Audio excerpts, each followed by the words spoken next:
تھا. اب اچھی بات یہ ہے, بہت اچھی بات ہے, میں واقعاً پتہ نہیں اس 30 دن میں کتنی دفعہ میں نے کہا خدا تیرا شکر ہے کہ تو نے امریکہ میں ٹرمپ جیسا احمق صدر رکھا ہوا ہے. میں پتہ نہیں کتنی دفعہ خدا کا شکر کیا کہ خدا تیرا شکر ہے. البتہ اگر وہ عقل مند بھی ہوتا تو وہ مجبور ہوتا, یہ بھی ہمیں پتہ ہے, کتنا بھی عقل مند ہوتا مجبور ہوتا, لیکن اتنا بھی بے وقوف ہم توقع نہیں کر رہے تھے کہ بھائی امریکہ کا صدر اتنا بے وقوف آئے گا. لیکن الحمدللہ انسان مرنے سے پہلے پتہ نہیں کیا کچھ دیکھتا ہے, یہ بھی دیکھ لیا, اتنا بے وقوف صدر بھی دیکھ لیا.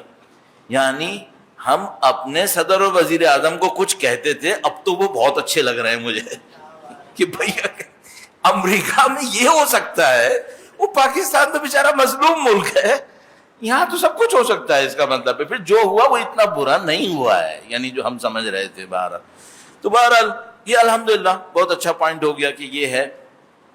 اس نے سوچا کیا تھا, جو یہ بولتا بھی ہے, اچھا اب اس کے بولے کی بھی کوئی حیثیت رہی نہیں ہے دنیا.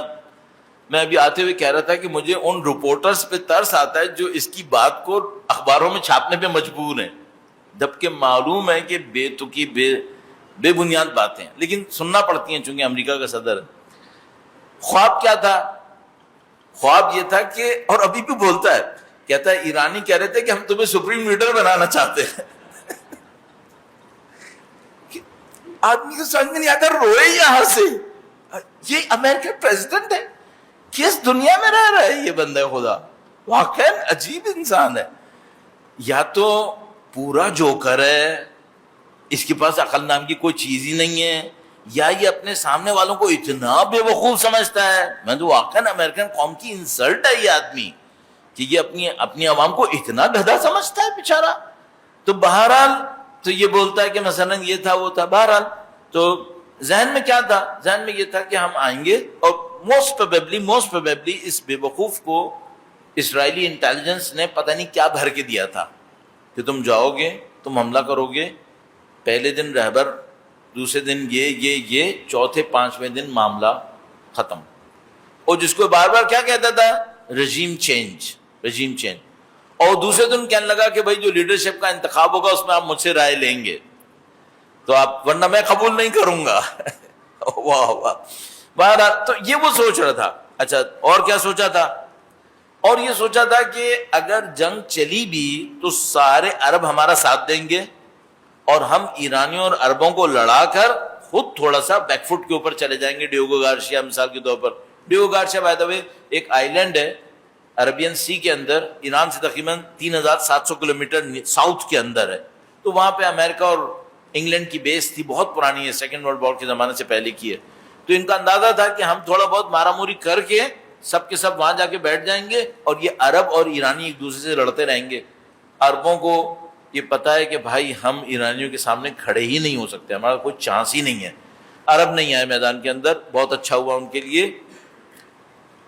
دو ملک واقعا عقل مند ہیں عربوں کے اندر, مجبوریاں ہیں بیچاروں کی, یہ ایک علیحدہ مسئلہ ہے, لیکن عقل مند ہیں. ایک عمان ہے, دوسرا قطر ہے. میں قطر کو عقل مند سمجھتا ہوں, اور ابھی میں ممکن ہے کوئی ڈسپیوٹ کرے, لیکن میں آپ کو بتا رہا ہوں قطر عقل مند ہے, قطر اتنا بیوقوف نہیں ہے. ہاں باقی جو 4-5 ہیں ان کی عقلوں کا اللہ ہی حافظ ہے, من جملہ سعودی عرب ہے, UAE ہے, بحرین ہے, کویت ہے. اللہ مجھے ان میں سے کسی کی بھی ایئرپورٹ پہ نہ اتارے ورنہ ہی میرا حشر کر دیں گے. ان سب کی عقل کو اللہ ہی جانتا ہے کیا ہے ان کے پاس, پیچھے ہے بھی یا نہیں ہے. اس کے ذہن میں یہ تھا کہ یہ اس طرح ہو جائے گا, نہیں ہوا. انہوں نے کم سے کم اتنا سمجھ لیا کہ ہم بہت مریں گے, ایرانی ہمارے سارے ملکوں پہ چڑھ دوڑیں گے, اور کوئی چانس نہیں ہمارا وہ نہیں آئے. انہوں نے کہا ٹھیک ہے بیسز لیتے رہو, پیسہ بھی دے دیں گے لیکن آئیں گے نہیں. تیسرا اس کے ذہن میں کیا تھا, وہ یہ کہ جنگ تھوڑی لمبی ہوگی, ایرانی ہورمز کو بند کریں گے, اسٹریٹ آف ہورمز کو, اور یورپینز فوراً کودیں گے, یورپینز کود جائیں گے. اتنا برڈن امریکہ پہ نہیں آئے گا, ہم یورپینز کو انوالو کریں گے. اچھا یورپینز کو جس طرح اس نے ذلیل کیا رشیا کے سامنے, یورپینز 1% اس کے اوپر اعتماد کرنے کو تیار نہیں تھے. اس نے بہت ذلیل کیا ان کو رشیا کے سامنے, بہت رگڑا ہے. تو وہ 1% اس کے سامنے آنے کو تیار نہیں. نہ کہ وہ لوگ اصولی لوگ ہیں, وہ لوگ اصولی لوگ نہیں ہیں, البتہ وہ اس وقت موقع دیکھ کر اپنے آپ کو اصول پسند دکھا رہے ہیں. تو مثلا جرمن پولیٹیشینز کہہ رہے ہیں یہ جنگ ہماری جنگ نہیں ہے، تو جنگ غلط ہوئی ہے، ایگریشن ہوا ہے. یا مثلا فرینچ پریزیڈنٹ لبنان کے لیے کہتا ہے کہ اسرائیل نے لبنان کے اوپر ایگریشن کیا ہے اور یہ ڈیفینڈ جو کیا ہے لبنان وہ صحیح کر رہا ہے. تو یہ لوگ اپنے آپ کو اصول پسند دکھا رہے ہیں لیکن موقع سے فائدہ اٹھا رہے ہیں، کیونکہ ان کو پتا ہے کہ اس جنگ میں کودنا ہمارے لیے بالکل بھی صحیح نہیں ہوگا. یہ ٹرمپ قابل اعتماد نہیں ہے. اگر ٹرمپ کی جگہ کوئی اور پریزیڈنٹ ہوتا جس پر یہ لوگ اعتماد کر سکتے ہوتے، یقین مانو یہ سب کود جاتے. کیسے؟ جیسے 1990 میں کودے تھے یہ لوگ. صدام نے کویت پہ حملہ کیا تھا، اس کے نام پر 32 ملکوں کی آرمی اندر آ گئی تھی پرشین گلف کے اندر. کر کچھ نہیں سکے تھے لیکن آئے تھے. ایران پہ حملے کا سوچا تھا، کر نہیں پائے تھے. تو ایک بات تھی کہ یہ لوگ ٹرمپ پہ اعتماد نہیں کر رہے. دوسری بات یہ تھی کہ سارے یورپینز کو پتا تھا کہ جو اندر آئے گا ایرانی بہت ماریں گے. ایران سے لوگ ڈرے ہوئے ہیں، واقعاً ڈرے ہوئے ہیں. اور یہ جو کہانی ہے میزائل کی رینج کی، وہ میں ابھی آپ کی خدمت میں عرض کرنے کی کوشش کروں گا. واقعاً ڈرے ہوئے. تو یہ لوگ نہیں آئے. تو اس کے ذہن میں کیا تھا؟ یورپینز اندر آ جائیں گے. وہ نہیں آئے. اس نے کہا ان کو کہ صرف اسٹریٹ آف ہرمز کھلوانے میں میری مدد کر دو. انہوں نے کہا نہیں ہم نہیں کر سکتے. کیوں؟ ان کو پتہ ہے ناقابل اعتبار ہے یہ ہمیں مروا کے بھاگ جائے گا، اس لیے کوئی اس کا ساتھ دینے کو نہیں آئے گا. یہاں پہ آئل مارکیٹ کے ساتھ یہ کیا کر رہا ہے؟ جیسے ہی دیکھتا ہے کہ آئل مارکیٹ اپنے لیولز میں بہت سارے اسٹینڈرڈز ہیں، ایک برینٹ ہے اس کا ایک لیول ہے، جیسے وہ دیکھتا ہے 112 115 یہ قریب جا رہی ہے، ایک جھوٹ بولتا ہے، پیپر کی رینج میں اس کو نیچے لے آتا ہے. یہ اس کا ٹپیکل کام ہے. جیسے یہ دیکھے گا کہ برینٹ کی پرائس پر بیرل 112 115 کے اوپر جا رہے ہیں قریب ہے، یہ جھوٹ بولے گا. جھوٹ بولے گا، جھٹکے سے نیچے لے کر آئے گا. اس میں خود کما رہا ہے، اس میں خود کما رہا ہے. اور جو پبلک کا اس نے حشر کیا ہے وہاں پر، اللہ ہی جانتا ہے ان بیچاروں کے ساتھ کیا ہو رہا ہے جو عام امریکن وہاں پس رہے ہیں اسٹاک وغیرہ کے اندر باہر. یہ ہے پیپر. ایک آئل کی وہ قیمت ہوتی ہے جو میرے اور آپ کے سامنے اسکرین پہ آتی ہے، اور ایک آئل کی وہ قیمت ہوتی ہے جو سمندر میں کھڑا ہوا ٹینکر بیچ رہا ہوتا ہے. بالکل مختلف ہوتی ہیں. مثلا میرے پاس اسکرین پہ شاید قیمت آئے گی 112 جیسے ابھی ہے تقریباً. اس وقت سمندر میں جو کھڑا ہوگا صحیح جگہ پہ جہاں پہ وہ بیچ سکے، شاید 150 پہ بیچے گا اس وقت. بس آئل کی پیپر مارکیٹ کچھ اور ہے، آئل کی پریکٹیکل مارکیٹ جو گراؤنڈ کے اوپر ہے وہ کچھ اور ہے. اور یہ آئل میں کیا مارکیٹ ہے، اس کی پوری ایک کہانی ہے. میں تھوڑا سا اس کو عرض کرنے کی کوشش کروں گا، بلکہ شاید بہتر ہے کہ ابھی عرض کر دوں. درود بھیجے گا محمد و آل محمد پر. صلی علی محمد محمد اجل فرد. 30 دن میں پہلے بھی جب میں ایران میں پڑھتا تھا، میں پولیٹیکل سائنسز کا اسٹوڈنٹ تھا، تو ہم نے انٹرنیشنل اور آئل مارکیٹ کو کورسز میں پڑھا ہوا ہے، صحیح ہے. لیکن اس 30 دن میں رٹ گیا، میں نمبرز پڑھ کے رٹ گیا ہوں میں اس وقت. تو اس وقت ڈیلی جو کنزمپشن دنیا کا ہے وہ 104 ملین بیرل پر ڈے ہے. اس 104 ملین بیرل پر ڈے میں سے 20 million barrel per day strait of Hormuz سے گزرتا تھا، پرشین گلف سے گزرتا تھا. یہ ہے 20% بن رہا ہے، 20% یہاں سے گزر رہا تھا. صرف 20% کا مسئلہ نہیں ہے، اس سے بڑھ کر ایک اور مسئلہ ہے. وہ کیا ہے؟ جس زمانے میں تیل نکلنا شروع ہوا تھا 1870-75 میں، اس زمانے میں اکوپمنٹس اتنے نہیں ہوتے تھے. لوگ تیل نکالتے تھے، اس کو چکھتے تھے، صحیح ہے، تو کہتے تھے یہ کڑوا ہے یا میٹھا ہے، سور اور سویٹ. تو کڑوا کیا ہوتا تھا؟ کڑوا وہ ہوتا تھا جس میں سلفر 1% سے زیادہ ہوتا تھا. اور سویٹ کون سا ہوتا تھا؟ جس میں سلفر مثلا 0.5% سے کم ہوگا، تو وہ سویٹ کہلاتا تھا، صحیح ہے. اگر کڑوا ہے، اس کی ریفائنریز علیحدہ ہیں، بہت بڑا پروسیس ہے. ریفائنریز بہت مہنگی ہو جاتی ہیں اس کی، چونکہ وہ کڑوا ہوتا ہے، اس میں سلفر نکالنا ہوتا ہے. وہ سلفر بعد میں کہیں اور استعمال ہوتا ہے، بائی پروڈکٹ بن جاتی ہے، لیکن اس کی ریفائنریز علیحدہ ہوتی ہیں. بہت انویسٹمنٹ ہے اس کے اندر. مڈل ایسٹ کا سارا تیل کڑوا ہے. جتنی ریفائنریز ایشیا میں لگی ہیں مڈل ایسٹ کی بیس پر، ساری کڑوے تیل کو ڈیل کرنے کے لیے لگی ہوئی ہیں. یہ کڑوا تیل پھنس گیا ابھی. تو کون پھنس گیا ہے؟ جتنی بھی ایشین کنٹریز میں ریفائنریز لگی ہوئی ہیں یہ سب پھنس گیا ہے. وہ تیل اب ادھر نہیں ہے. تو آپ یہ نہیں سوچ سکتے کہ یہ کسی اور ملک سے لے لیں گے. کہاں سے لیں گے؟ وہ کڑوا نہیں ہے. برینٹ سویٹ ہے, امریکن سویٹ ہے. اگر ان کو کڑوا لینا ہے وہ رشیا کے پاس ہے, وہ بھی اس کے نارتھ میں ہے. بہت پیسہ لگے گا اس کو لانے میں. اور کون بیچے گا اس وقت؟ سب کے پاس تیل کی ڈیمانڈ ہے.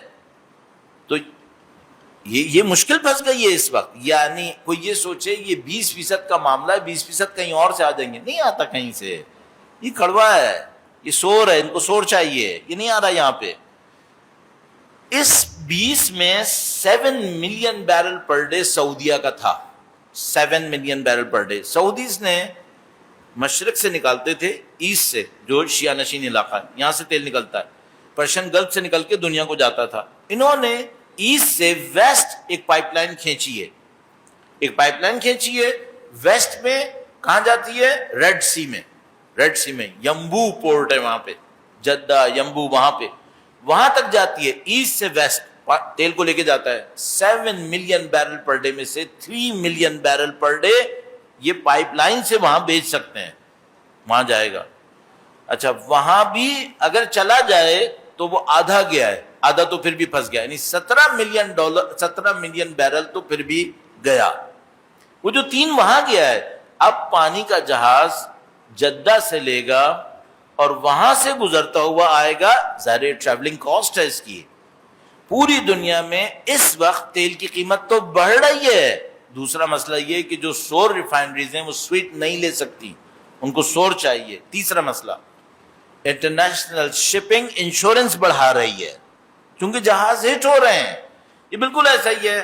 آپ اور میں پاکستان میں اتنے انشورنس کے عادی نہیں ہیں, لیکن دنیا میں کوئی پانی کا جہاز, کوئی ہوائی جہاز, کوئی گاڑی بغیر انشورنس کی چل ہی نہیں سکتی ہے.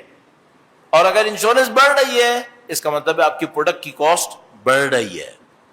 شپنگ لائنز کو, جو شپس کو چلانے کے لیے آئل چاہیے, اس کی کمی ہو رہی ہے. اب 1 مہینہ ہو گیا اس کو بند ہوئے ہوئے تقریباً. صحیح ہے. یہ وہ سینیریو جس کے اندر ہم لوگ بیٹھے ہوئے ہیں اس وقت. دنیا میں اس کا کوئی ریپلیسمنٹ اس وقت نہیں ہے ہمارے پاس کہ اس 20 ملین بیرل پر ڈے کا ریپلیسمنٹ کریں. ٹرمپ کیا کرتا ہے؟ ٹرمپ پیپر پہ کھیلتا ہے. وہ کیسے؟ آپ کو یاد ہے اس نے کہا کہ ہم رشیا کا آئل خریدنے کی اجازت دے رہے ہیں. صحیح ہے. قیمتیں تھک سے گری, اگلے دن پھر دوبارہ اوپر آ گئی.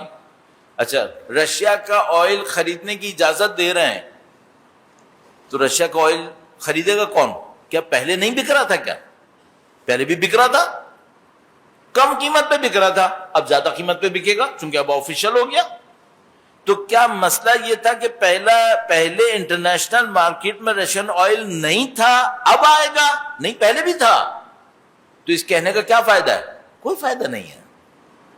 ہم ایرانی آئل کو بیچنے کی اجازت دیتے ہیں. اچھا, تو پہلے ایرانی آئل نہیں بک رہا تھا؟ کیا بک رہا تھا؟ تو تمہاری اجازت دینے سے کیا ہوا ہے؟ سپلائی بڑھ گئی کیا؟ نہیں. تو یہ کیا ہے؟ گیم ہے, کچھ بھی نہیں ہے.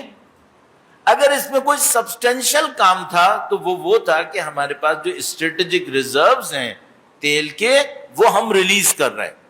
یہ کئی ملکوں نے مل کے فیصلہ کیا کہ ہمارے پاس جو تیل کے ریزروز ہیں ہم تیل اس میں سے ریلیز کر رہے ہیں. کتنا ریلیز کیا ہے؟ 140 ملین بیرلز, 140 ملین بیرل. یہ جو ریلیز کیا ہے یہ کتنے دن کا ڈیفیزٹ ہے؟ 20 million barrel per day deficit ہے. 20 ملین کتنے دن کا یہ ڈیفیزٹ پورا کر لیں گے؟ اس سے 140 ملین بیرل دے کر 7 دن. پھر باقی کیا ہوا؟ کچھ بھی نہیں. تو وہ اعلان ہوا, قیمتیں دھڑ سے گری, دوسرے دن پھر اوپر واپس آ گئی. کیوں؟ سب کھیل رہے ہیں. اس کا مطلب ہے سبسٹینشل کچھ نہیں ہے. سبسٹینشل کیا ہے؟ ہرمز کھلواؤ, یہاں سے روزانہ 138 ایوریج پانی کے جہاز گزرتے تھے, ان میں 100 کے قریب آئل ٹینکر تھے. یہ گزروا لو تب مارکیٹ اسٹیبل ہوگی. اور اگر یہ نہیں گزر پائے باقی سب لطیفہ ہے, باقی سب جوک ہے. 1 دن چلے گا, 2 دن چلے گا, قیمت پھر واپس وہیں پر. تو یہ پوری دنیا اس وقت آئل کے جوک کے اوپر چل رہی ہے.